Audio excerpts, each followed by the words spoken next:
If you can't be in the field chasing gun dogs, the next best thing is talking about it.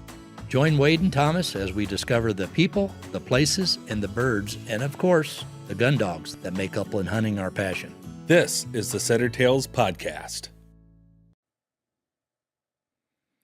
Hey, welcome back, everybody, to this episode. I think it's episode 41, I've been told, of the Setter Tales Podcast. And as you can see, we're doing an in-studio thing tonight, and we'll get to that in a minute. And as usual, the episode tonight's brought to you by Kinetic Performance Dog Food and Highland Hunting.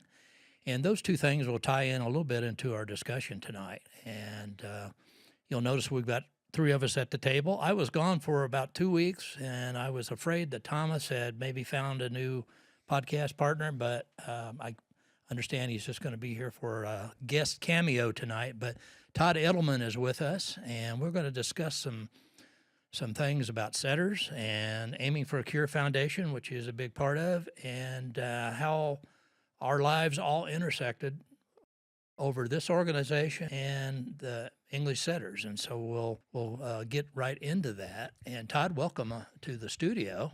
Thanks. We don't get very many guests here in the studio. No, we people get camera shy. Yeah. No, I think it's great. Thanks for coming in, and we've talked about this a few times about getting on the podcast and talking about our shared passion of English setters, and we want to kind of drill down and talk about how that all began. But are you from Iowa originally? I am originally from Western Iowa, small town Dow City. It's just a little further from down Highway 30 from Denison. Most Sure. people think of Denison. I bet there were some birds there during There that period was of a time. lot of birds, but like most places in Iowa, there was a stretch of time there too where they kind of died out as well. So, but grew up, and I was blessed to be in a prime hunting farmland and lots of pheasants and One of those things where you knew everybody and spoiled. Yeah, and lots of places to hunt, private ground, and all those things that all of us did at the time and kind of took for granted, if you will, as we look back now, which is one of the difficult things about getting new people hunting is access. But so Northwest Iowa, and then obviously your job, I assume, brought you to Cedar Rapids at some point? it did. I started right out of college for a company called Van Meter Industrial, and they had a location in Carroll, Iowa. So started working there and worked there the first 11 years, and then moved across to the Cedar Rapids, which was the kind of the corporate office, if you will, in December of 2004. Remember it well. 2004. Yeah, and then spent the last 17 years in that position over at, and then retired Now, 2 years ago. Did you hunt with dogs in your early days, and what kind of dogs did you have at the farm? Or Yeah, so I did. I was a city guy. I grew up in the city, but I had friends that had German short hair pointers. And so grew up hunting behind those. And, but, back in those days, though, you could even go out and walk a fence row and jump a pheasant or two, even if you didn't have a dog. Now, you had to be a little better shot because, the days of wounding them and trying to find a bird, we all know that the dogs are great for that. And so you kind of became the dog, right? You get to bust the cover and all those things. But, yeah, I grew up doing it and enjoyed it very much. And so I know, I think I met you a few years after that. I want to say that it was probably my first Aiming for a Cure experience. Obviously, Steve Reese, who is a good friend of all of us, we all kind of know him, and he's been around forever. But when I was getting ready to retire, he was telling me about Highland, and I had never been to the place ever. And he was saying, well, now that you're going to have some time on your hands, maybe you'd be interested in guiding. And I thought, I love to hunt. And I'd just gotten Lou, and he was only about 9 months old. He was still a youngster. And but it was intriguing enough that I went with him on one occasion to see what it was all about. And he was guiding some gentleman from Arkansas. I remember this specifically. And when we got in the field, I turned, of course, I was just intimidated as hell because, you don't want your dog to screw up, this process. But I will say Steve was pretty, like, oh yeah, get him out here. He'll do fine, okay. So I turned him loose, and the gentleman, one of the older gentlemen we were hunting with that day from Arkansas said, he said, "That's a beautiful dog, that setter." And I said, "Well, thank you." And he said, "You know, my grandfather had a setter that looked just like that." So all of a sudden now, you know, him and we're buddies now because he's the setter guy. Never thought I'd see one here, but I'm the setter guy. But anyway, so that was how it kind of started. And then later on, I got more interested in the guiding thing, and we did it for, well, we're still doing it. So how many years later? But yeah, and then I think I met you. You were doing the aiming for a cure thing, and what was the genesis of you getting involved with that? So I moved here in December of 2004, and then a customer of mine, Stan Poff, I don't know, you know, he has been to the first couple aiming for a cure events. Found out that I was a big hunter, and he says, "You know, in March there's this hunting event where we hunt pheasants and shoot sporting clays." And I thought to myself, well, geez, I'm in, right? You don't have to ask me twice to do that kind of gig.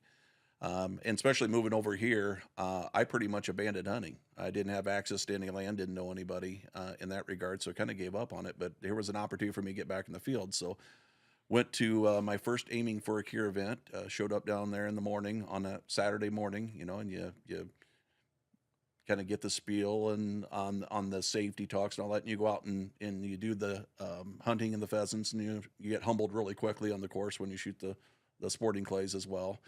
And then I remember going to the banquet that night, right?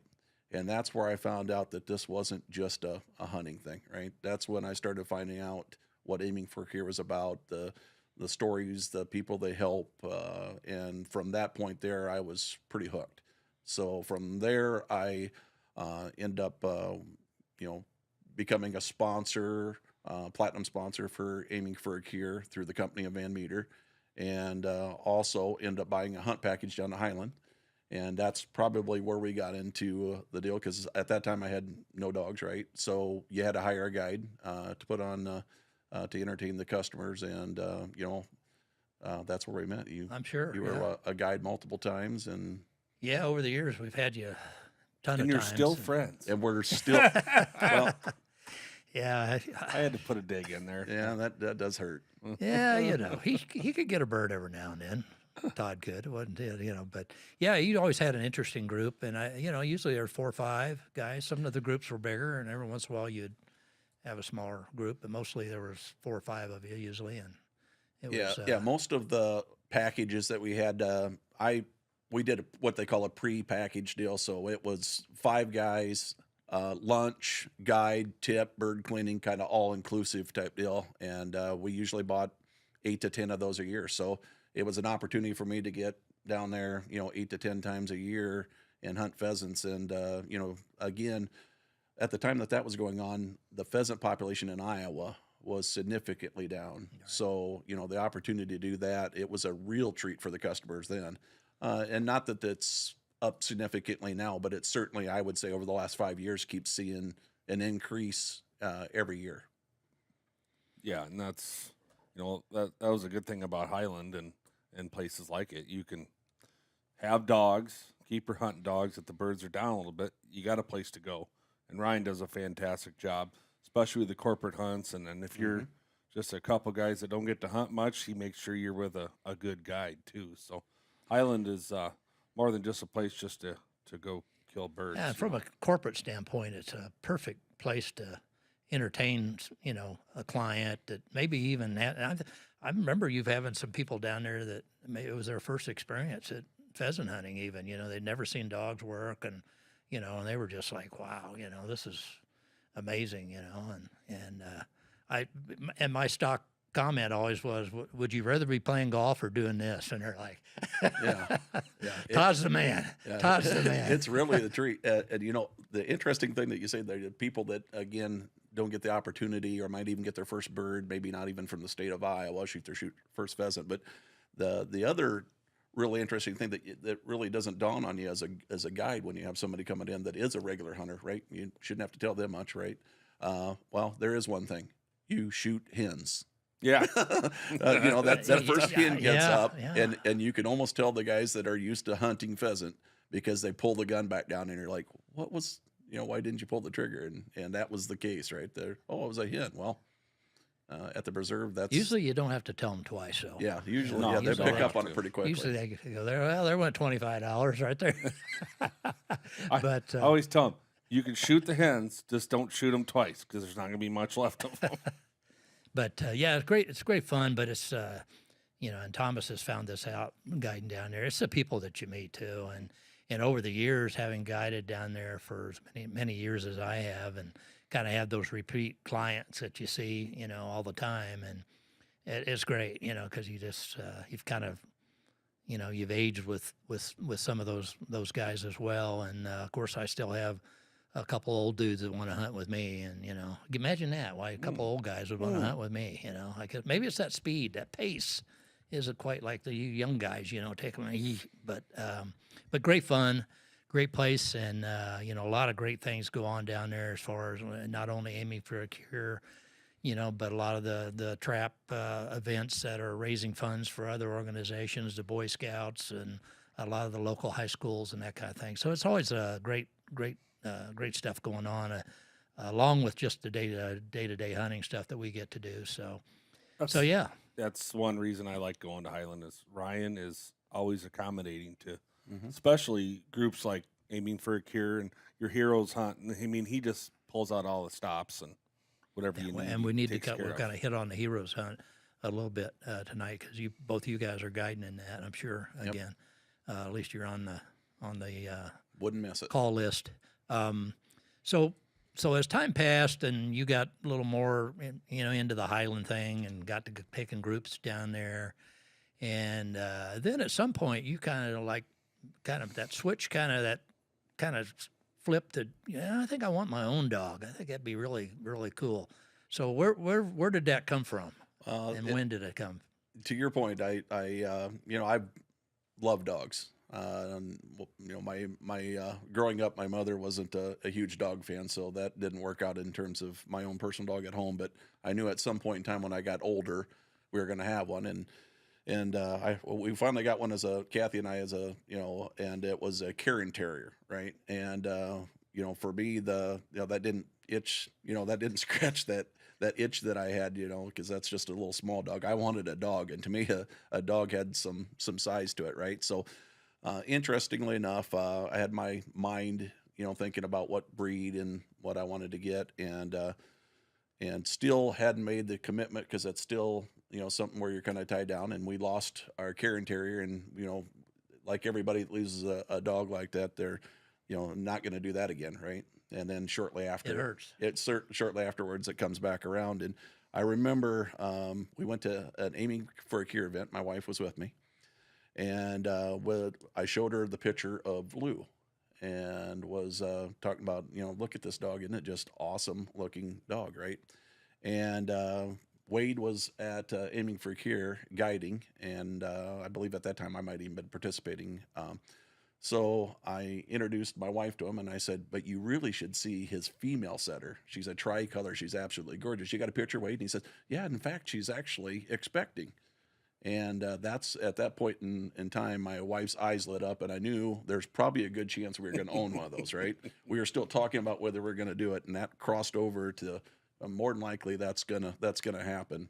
But we were still on the, hey, when they're born, we're just going to look phase, right? We're going to see what they look like, and I still remember that day. Well, you're done at that point. Because I know when you look. I know when You're pretty anybody much looks, done. yeah, you're pretty much done. But And they are yeah, it was beautiful pups. I remember Kathy's, when she saw Adeline's picture, and I just like the look in her eyes was like, oh gosh, we gotta get one of these, and so that's kind of started that process. And it's kind of with you being right in the middle of some short hair, guys that you interacted with on a pretty common basis down there. It's kind of one of those, are you going to get a setter? Yeah. And maybe you didn't. Maybe you didn't say much about that at the time. I don't know, but my wife made up the decision we were getting a setter at that point, right? So that was an easy fix there, and so you could blame it on her then. Yeah. Anybody that gave you when Steve said, "What the hell you're doing?" You go, Yeah. I don't know. My It's wife her. talked to my wife, right? I like that. And the interesting thing, I also was thinking at the time, what a great situation I could have, right? I could end up having a dog, and then the 10 or 12 times down at Highland, that dog is going to get on more birds in a year than most dogs get in 6, right? So it was really a neat opportunity there, because at that point in time, I still didn't have access to a lot of, hunting land, or, didn't know a lot of people yet in the area. And fortunate that that's changed a little bit, where, I'm able to get my son-in-law and my son out hunting on wild birds on Saturdays now, and we're having pretty good success there. But yeah, I still remember that day. Yeah, and so you wanted a male. Yep. I think you were pretty solidly set on a male. And the litter that we had, Adeline had 9 pups, and there were 3 males. I think that's right. I think there were 3 males. Hank, Asa, and Major. I think there was only 3 of them. So fortunate enough that we ended up with one. yeah, and I don't know. Everybody was the people that were kind of picking in front of you were all looking for females. So you were kind of in a, you had kind of a perfect place. Even though I'd kind of said Major's mine. So he was the firstborn, and when she had that litter. And of course, I was a newbie to that whole thing, and so she started. She went into labor, and her water broke, and I was the only one there at home when she did it. And I'm like, oh God, now what do I do? I mean, she knows what to do. I mean, but and she had the first puppy that she had, and I had her X-rayed before at the vet, so I knew she had 8 puppies, at least. She was having 8. And you see the skeletons all intertwined. And I remember the vet, Jen Fierbach, telling me that, wait, if you get that first one out successfully, then you're good. But that first one is the key to get that. If she can deliver that first one, then everything's going to pretty much fall into line for the most part. Okay. So anyway, she starts delivering Major, what turned out to be Major. And he's breech. He's coming in. He's backwards in there, and in her contraction, she's about halfway, pushed him out, but his head still, because he's turned around, and I'm thinking, oh my God, do I pull him out? Do I, is he going to suffocate? And I'm about to panic. About that time, she had another contraction and popped him out, and of course he had that bullet on his eye, which you could see at that time, and so yeah, it was no idea, no decision I had to make. I was going to keep him, if it came to it. But then again, you get to see all the rest of the puppies, and you're going, I don't know about this. I like him, but I also like that Asa dog's looking. He's looking pretty sharp. Colors start coming in, yeah. And if you remember right, Asa was number 9. Yeah, Asa was the last that's one. right. That's right, because after she delivered 8, we're thinking it's all over, and we're kind of, ready to have the cigarette, okay, it's all over. We got all the puppies, and they're all nursing, and suddenly she kind of like went into contraction again and had a 9th puppy that we weren't expecting. And you're right, that turned out to be Asa. So, yeah. And he was a big boy too. So still is. Yeah. So yeah, but right anyway, that was pretty cool. Pounds. That was pretty cool that you ended up with him, and over the years, I've had several opportunities to hunt with him along. That's always fun to hunt with those same dogs. And then you were right. You got to use him on all those events. When you were taking clients, you got to run him and with my dogs and with other guys' dogs. And so he got very, really good at his craft. And so that's tremendous. Yeah, I got a chance to hunt with Todd and Asa this fall or this spring, I guess, at the guide appreciation hunt, and our dogs were on point all the time. And I think one of the guide boys, the dogs were on point. I think Asa and Boomer were on point. They had 2 separate birds. They weren't far apart. Got one up, I shot the one. I think you sailed one down the hill, and it sailed the wind. I think the wind was blowing. Is that the one that's slightly wounded? Slightly wounded, and I thought, there's no way any of these dogs are going to find it. And Ace is out. He's chugging out there, and I think one of my dogs is picking up the other. I said, I think we could put 5 dogs out there. They're never going to find that bird. And then he goes, well, I think he found him. He marked that bird the minute. He must have been. He watched that bird. That's a pretty big hill there. I think that's. I can't remember if that's field 10 over there. but it went like this and it dropped down the hill and glided. I thought, there's no way Double they're going to gates. find that. It was Yep, double, double gates. gates. Yeah. And I thought, Down no towards the creek down there. way. Back And it- back towards the road is where it ended up landing. And yeah, but you know, it's kind of funny. Asa is known for those long retrieves. You He just wound smoked one. it. Yeah, I can't tell you how many times we were on a guiding trip and somebody would say they would wound one and they'd say, well, yeah, I hate wounding one like that and losing it. And I said, oh, just wait a second. Yeah. Let's just see what happens here. And sure enough, That whole litter was pretty. Of course, he reminds me a lot of Lou, how Lou hunted, you know, Yeah. because Lou would do that same thing, and so, you know, it's always fun to see that, you know, those genes get passed on to that next generation, and he certainly reminds me a lot of his dad when he's hunting and when he's retrieving like that. But and you know, Duchess is. You remember that time early on, I had Duchess. I think I was guiding your group, and you remember the same thing. Somebody shot at a rooster, and it didn't even look like it had been hit. I mean, it was flying high and far, and it almost was out of sight at the top of the hill. And you said something about, okay, it's climbing, keep watching, and you go, that bird's going to die, and it did. It dropped, but it was so far. It was like, in fact, I think you thought we lost Duchess because she wouldn't come or nothing. And she marked it and took off, and I'm thinking, I'll never see her again. You know, because it was out there. I don't know how far it was, but it was far enough where you go, you know, you'd like to find that bird if you could, but that'll take half the hunt just going back tracking and trying to find a bird. But she took off and disappeared, and never, and she's gone a while. You know, it's kind of like, I think I even got the whistle out if I remember right. yeah, I think over the ocean. Yeah, she was so far I couldn't even hear the locate collar beep. She was out there so far, and pretty soon you said, "There she is." You know, and I'm just thinking, "Oh God, she's coming back." That's Gave great. up. She's coming back. She gave it a nice try, and you go, "No, she's got it in her mouth." And I'm like, "You got to be kidding." So yeah, it's always fun to see, but that those dogs are able to do that. It's just amazing. I'm still amazed every time they do that kind of stuff. Yeah, and you know, you get to watch the dog. I grew up in the thrill of shooting or hitting a pheasant was the big deal, and now I'm at that point in my life where actually watching really good dog work is as good. It means maybe even more, and so to see your dog come back with a bird that kind of makes people's jaws drop. That's a good thing. I haven't done it consistently as I used to, but when the dogs, the litter, Ace's litter with Major and Duchess and Darby, and when those dogs were kind of younger and they were kind of developing, and every day they got some experience, you could see, she was better on birds today than she was 2 days ago. Yeah, because they were just sucking in all that experience, and back then I'd spend some time journaling, where I'd actually kind of score these dogs, like, okay, Major really, rocked it today. Duchess was all right, but, I'll give her a B+, but, today, Major really carried the load, or Darby or whatever. But, and when you go back now and you read some of that stuff, it's very interesting.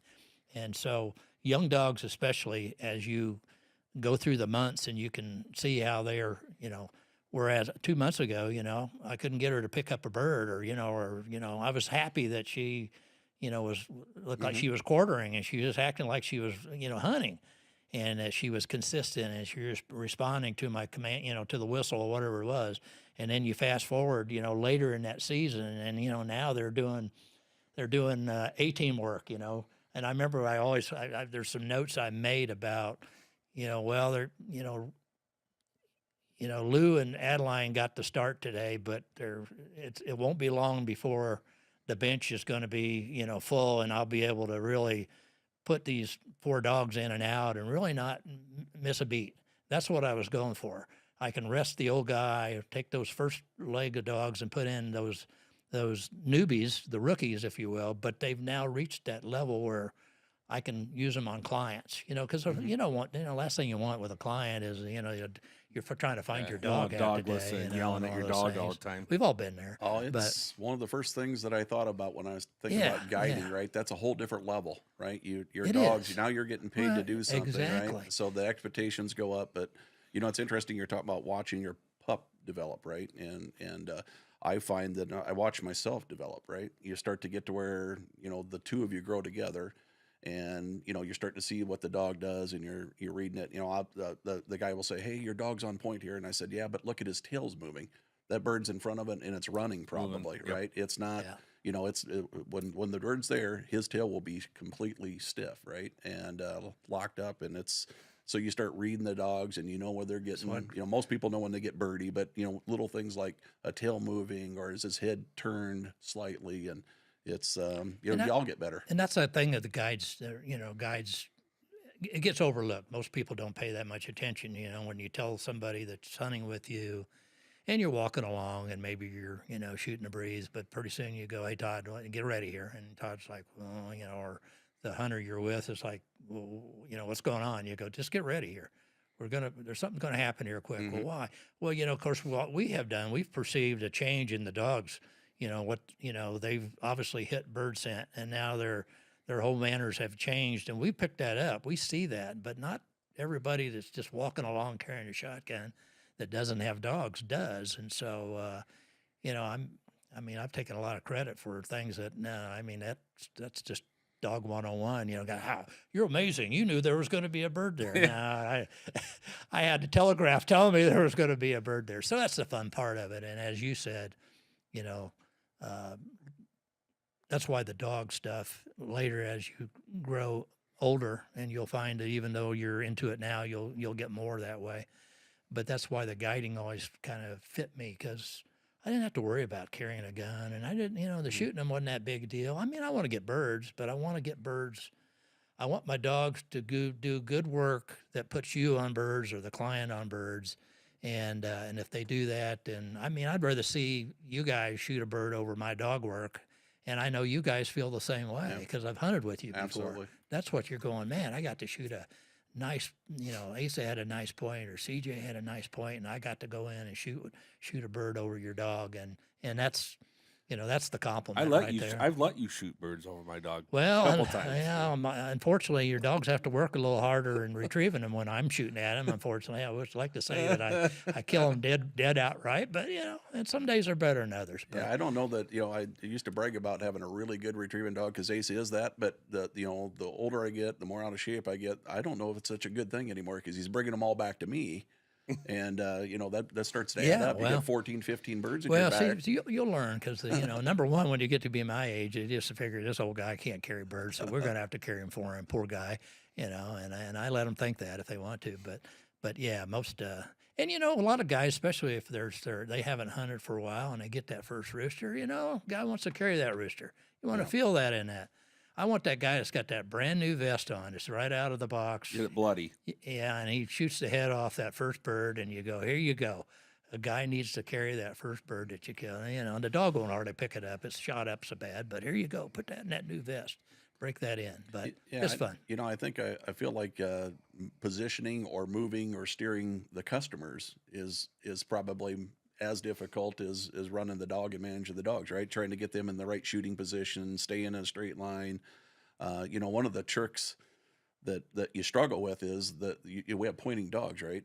But they don't realize that bird isn't going to flush itself, right? Yeah. And that dog's not going to go in there. And from the safety of the dog, you want that customer. And so right away we have that talk at the truck. You're going to be the flusher, right? So, or I'm happy to do that, but I'd like to have the guns in front of the dogs, from a safety perspective. And so, my preference is the customers go and flush the dog. They get, the excitement of the flush, and it takes off, and now the dog's typically behind them at that point in time. So it's a much safer shot. But, I don't know if you guys have experienced that. The number one thing from a safety perspective that I run in down there is specifically more new people to hunting behind dogs or whatever. They'll have a pointing dog, and they'll walk in there with the gun barrel down. Yeah. Right. And it's just a habit, right? And they're thinking they're going to, when the bird goes up, they're going to raise the gun barrel. And, I tell them right away, stop when I see that coming, because that, they're antsy, the bird's going to take off, the excitement, and they got a gun down that's coming up at any point in time it goes down. So I always ask them if they could approach the dog with the gun up. That's the first thing I tell them. And I do that with the kids. I do that with the adults. It's just where you see that sometimes are the military guys, Yeah. because their training They're ready is to have their guns in that position, and I get that.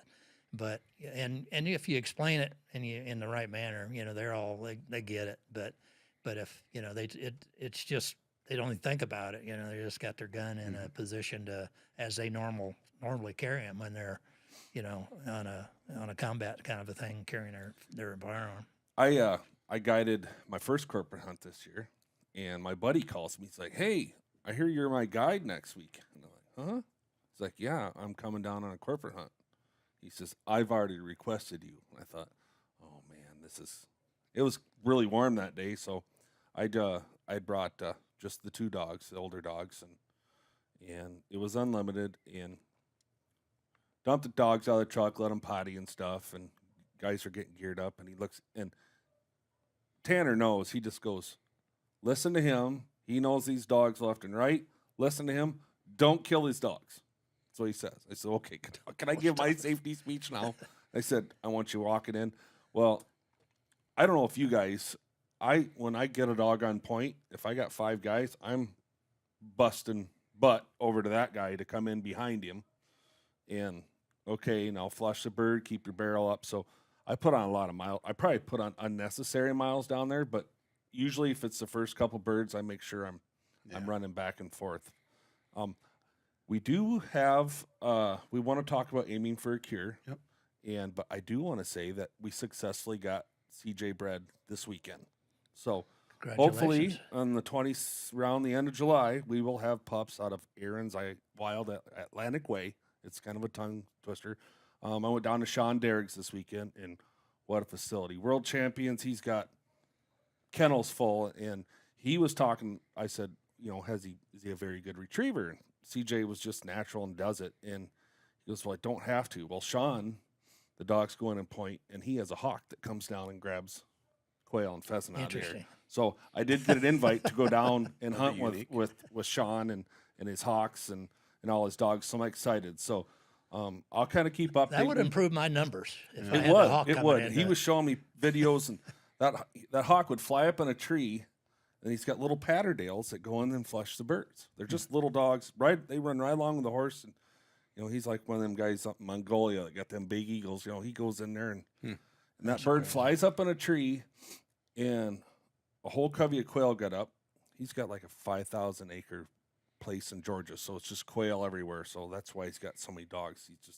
And so many champions. He just does this. But that hawk went up way big up in a tree, and the quail come out, and that hawk come down. It clipped one quail, killed it, knocked it down. Little patterdale jumped, grabbed it right in front of the horse, and then it went over and grabbed another one. Wow. And lands.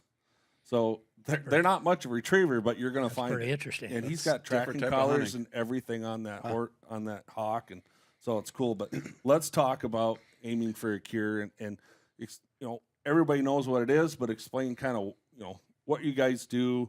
I know you have celebrities, football players, baseball players. It's a really big deal. You have a giant banquet, so let's kind of dig into that so people can be a little more aware of what you guys are doing for that. Oh, happy to do that. Yeah, it's something that I'm passionate about. My family's passionate about it. Like you said, it started the whole thing. Got me into the Highland deal. Got me hooked up with Wade. Able to get Asa.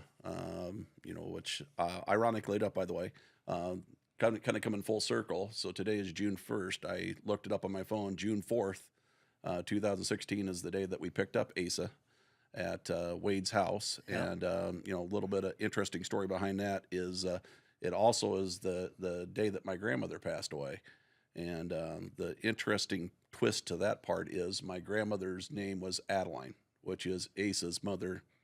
Wow. Adeline's name. Yeah. So, when Meant you talk about I guess. the Lord works in mysterious ways, I truly believe that. Right. So it was definitely meant to be. So, and now we're, blessed. We have Asa and my daughter, who owns the house behind us, also has Nellie, which is a pup from Wade's dogs as well. So, we're blessed to have a couple of them that we run down there. And my son, Nate, picked up a dog from Steve. So we got a German short hair pointer in the house too. So we've got a little bit of best of all worlds there and kind of learning that piece. But Aiming for a Cure, wonderful organization. Been involved with it again. My first first banquet was in 2005. And then in 2011 was asked to join the board. So I've been on the board since then. But yeah, we hold one event every year. It's in March.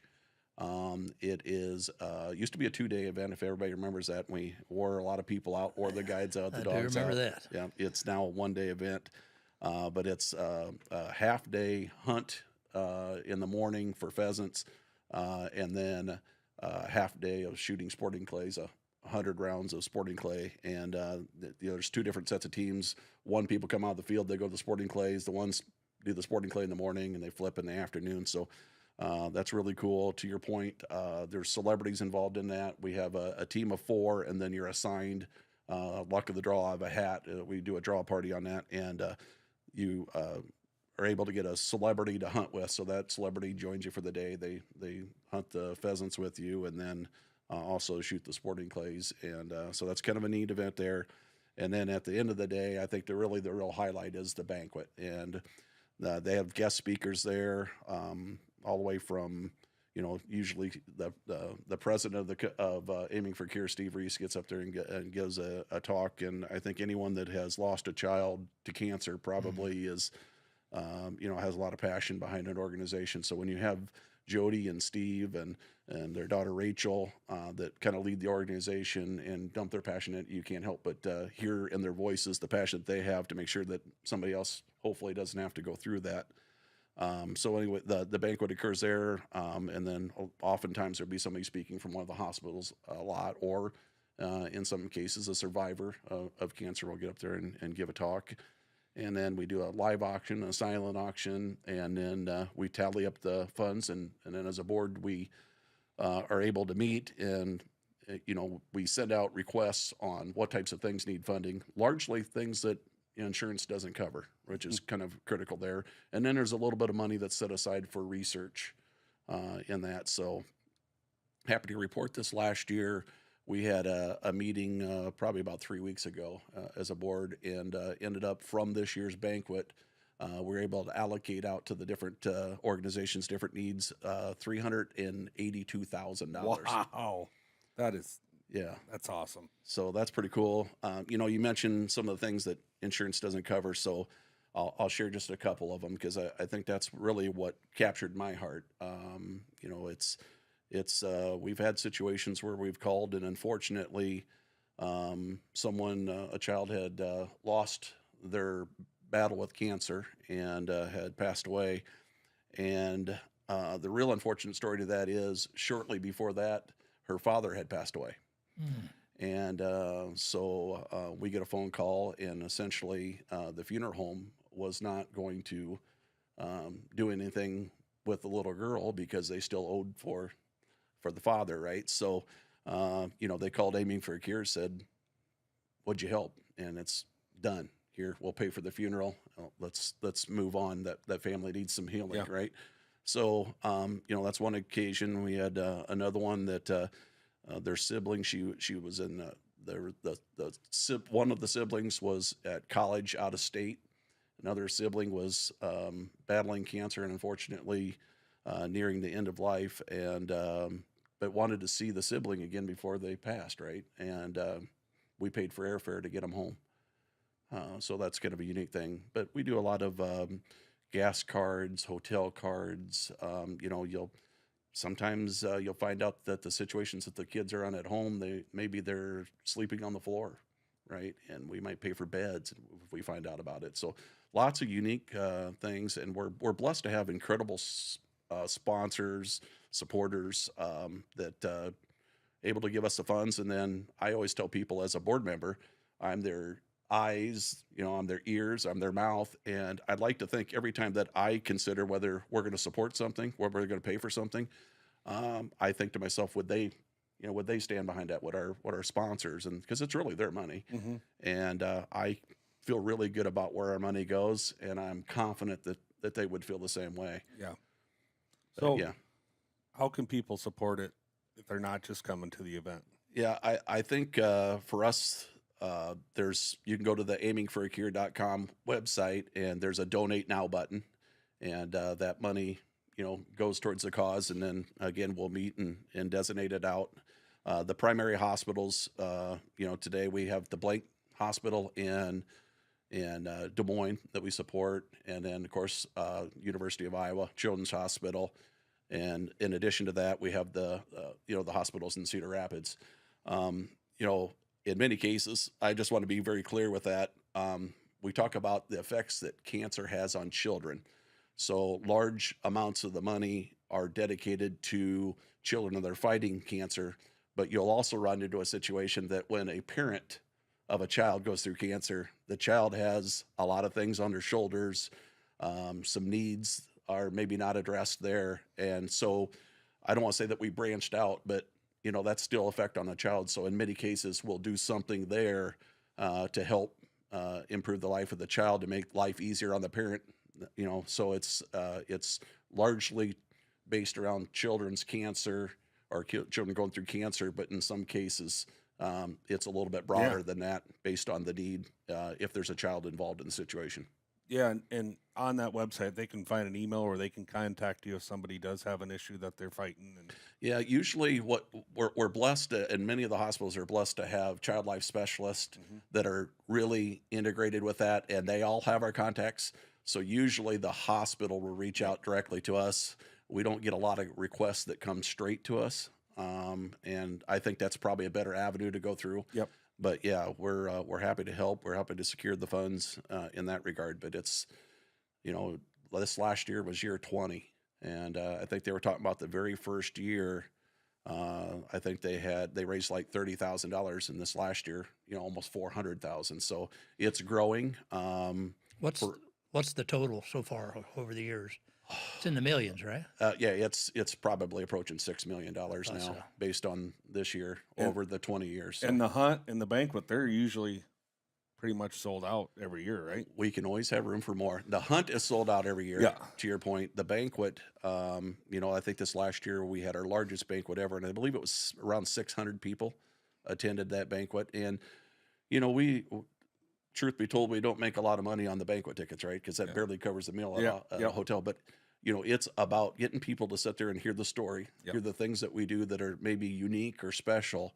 And, I think there's a price to awareness too, right? Having that value of what we do and more awareness out there. And maybe that person goes and talks to their boss. Have you ever heard about aiming for a cure? And maybe we gain a platinum sponsor or something like that as a result of it. But yeah, we've been blessed to your point, Wade, to have some fantastic guides that come back and dedicate their time to that. I'm, with serving on the board and doing some behind the scenes stuff, unable to guide for that. But now my son's got the bug, so he takes the dogs. He's guided with Wade the first couple of years. Yeah, I didn't. This last March was the first year I had missed, since I think 2010. I was out of town.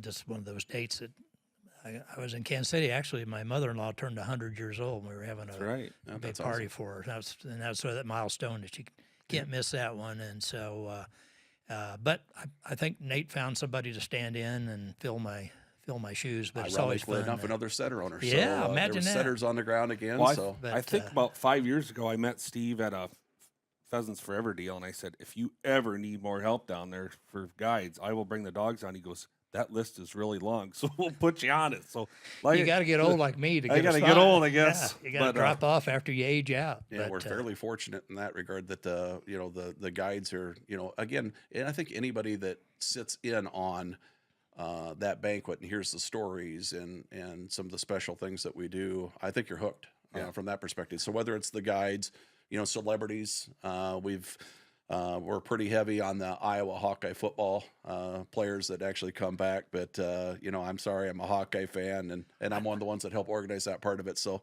but we've got some good Great ones. guys, But through the years, we've had some good contacts. Unfortunately, we lost Tim Anderson, that was a Mossy Oak guy, and he would bring in some of the Mossy Oak celebrities for the hunt. And unfortunately, he passed away. But his presence still with the organization, and we're still doing things in his honor. And but he was friends with Jim Kelly. A lot of people think about Jim Kelly, a 3-time cancer survivor, Hall of Famer.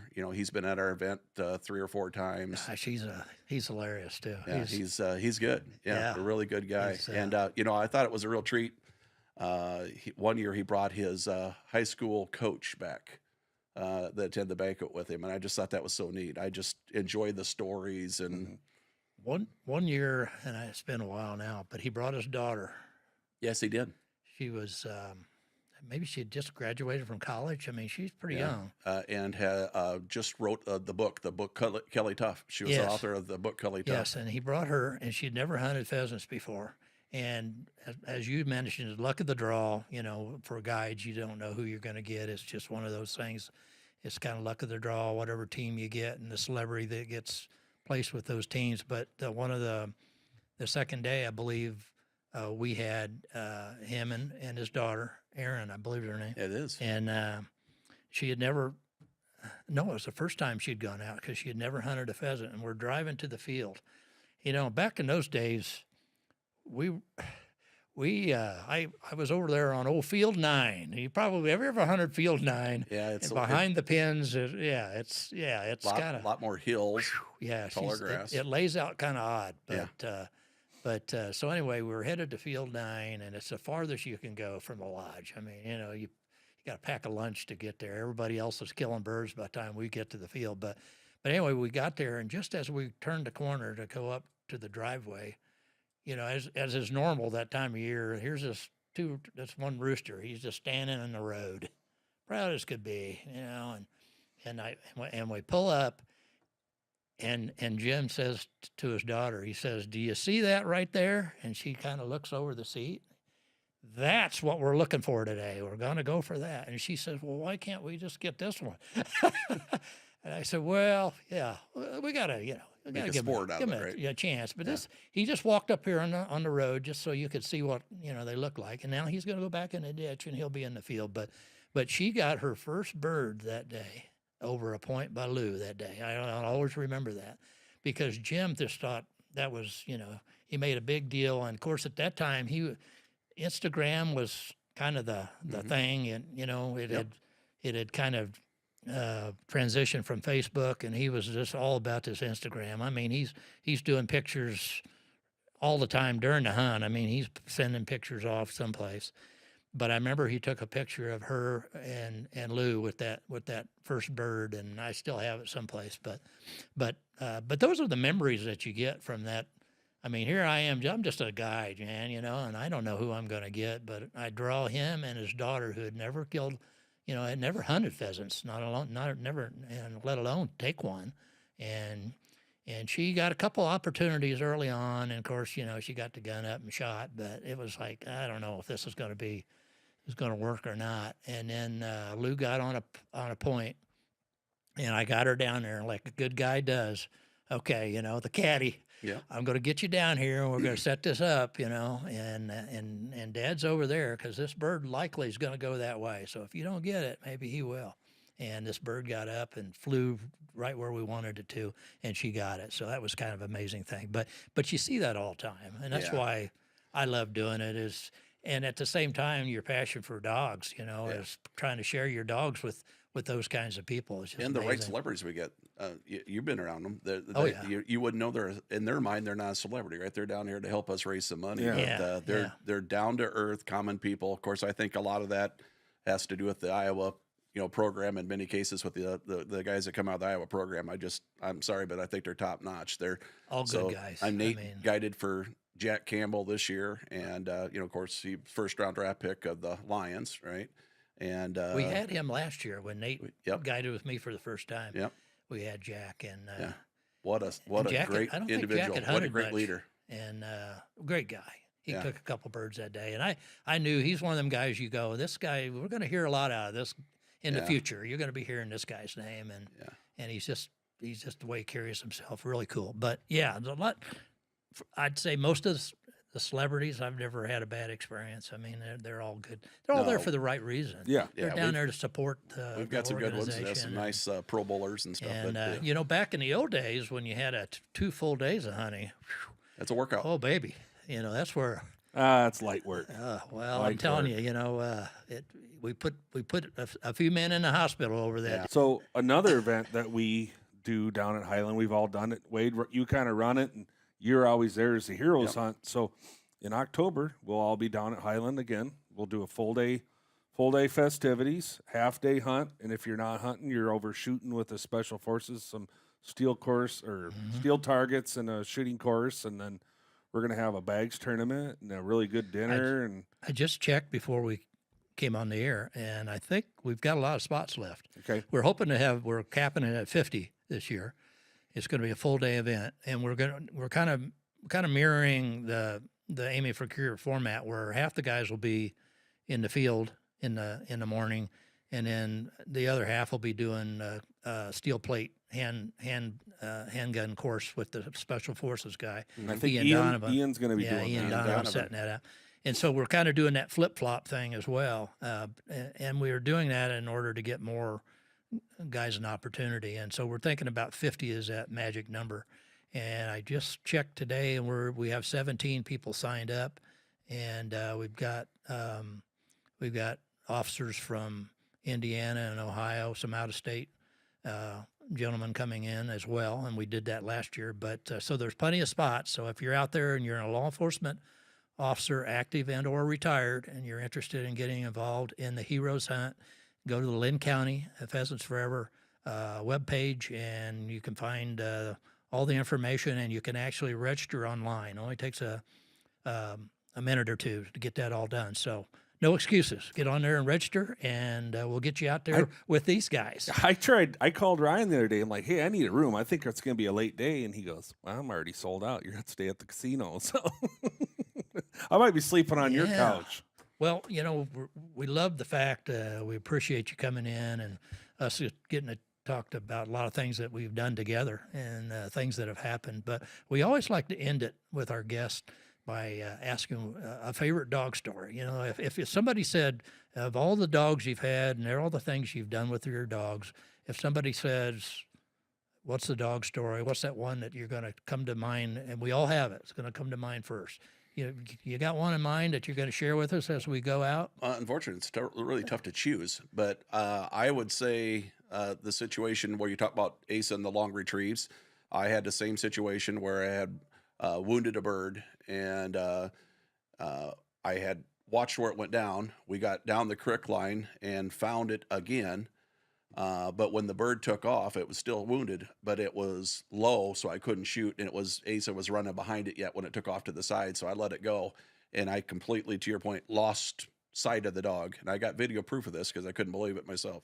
And he went so far away, I pretty much gave up on it too. And I was getting ready to blow that whistle. And sure enough, over the horizon comes Asa with that pheasant, and he had it in his mouth, and brought it all the way back to me. And I still remember the pheasant took up his entire mouth, and I could see his cheeks were puffing out. He was breathing so hard, as he got to me, and he gave that bird to me, and I was thinking he's done. And he took off again, and so that one comes to my mind. The other one would be where we shot a pheasant. He retrieved it, and on the way back down to Highland, he stops, goes on point of another one with the bird still in his mouth. Yeah. And I think that's, I think of those stories there. And then, I think the only other thing I'd share with you is that my son, not with my dog, but shooting his first pheasant, I think that's a hunting memory. I still remember my first pheasant, but when you see your son, I'll be honest with you, I cried. Yeah. I literally cried when that happened. And it was a little better situation than when I shot my first pheasant. I still remember that one too, but. Well, Todd, we appreciate you coming on. Check out aimingforyourcure.com and support them. This is a great organization, and they work their butts off. And what better way to give your money to is to help families that go through cancer, especially the kids, and that's something that everybody's probably had to deal with in the past, and whether it's family or a close friend or something in that order. So check them out. Check out our Facebook page, our YouTube page. Make sure you give us a subscription. Hit the little bell up in the corner so you get that notification that we have a new episode. We at this time I'll have given away my vest by the time this one comes out. Yes. So congratulations to the young kid that got my vest. I think I got about 15. So Sunday, I'm going to do the drawing, and I'll get it sent out to them. So we're going to make them actually maybe bring that kid on for a couple minutes and just have him talk about it, maybe after the first year he has it. So, till next time. Take somebody hunting. And keep their nose in the wind.